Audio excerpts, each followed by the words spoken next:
I think we talk about incidents as far as the problems we ran into. I can recall very well one time you were at the house here, you and Shirley, and we had a cookout or something like that. I'm not sure it was. It was a Sunday. Mm. And Shirley was still teaching up in Berryville. And I was working in Washington, and I think that's Monday morning she had a flat tire going to school. You remember something like that? Yeah, And then that evening I came home and I found all four of my tires were slit, and I think Shirley's tire was slit probably also. yeah, we did have a slick tire.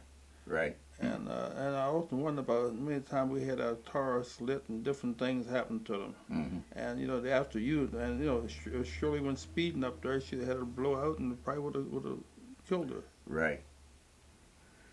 Yeah. Because we would have, clearly identified if it was a slow leak or something. But hopefully, I mean, by the grace of God, we found it out early what was going on. Well, then another incident I can recall that we ran into. You, myself, and Ned Danning was going somewhere, Elkins or someplace. And I was driving an old Lincoln or something like that. And you recall the tar was shaking or something like that, and we stopped it and found out that the lug nuts were loose. Yeah, Remember that? yeah, I remember that. And it was on a must have been on a Monday. Uh-huh. Sometimes I wonder, just who was doing all this. Yeah, yeah, So they must have come to your house to do it, to hit your tires. probably so, probably so. But of course, there was a whole lot of traffic up there during that particular time, so maybe that's what spared me a lot of it. But I don't think there was any organized group out against us. But you can think of. Well, I don't know. I don't know. I think that sometimes you just can't say for sure, but there could have been an organized group here in Charlestown.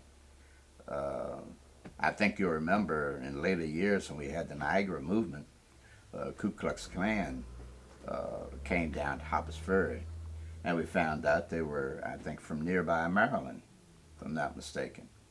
So there could be, some organized groups that might show up for certain things. Well, I guess one other incident I can recall that scared me is when I was working in Washington and used to come home at night.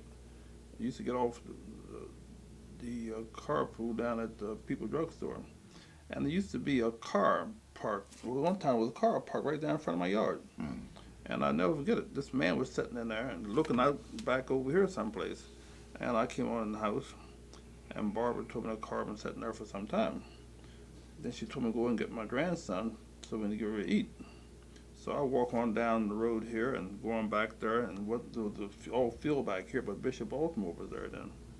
And I asked Bishop about the car there, and Bishop said, "Man, I've been sitting there sometimes looking over here at the field at that farmhouse." So I called him, kept calling my grandson. Then he ran onto the house, and then I circled on back around, came here, and just as soon as I circled around here, that car started up and started speeding up here like on the run, it was going to run over top of me. That's probably the scariest I've been in my life. Then he saw me start running, he hit his brake, he stopped, sped around, and ran out of here. And then I can recall that same car would sometime park up here further, and then Barbara would sometimes see that car and tell her brother to let me know not to come through that way because that car was there. And so she finally got the license number. It was a Maryland. And then she took that license number to school.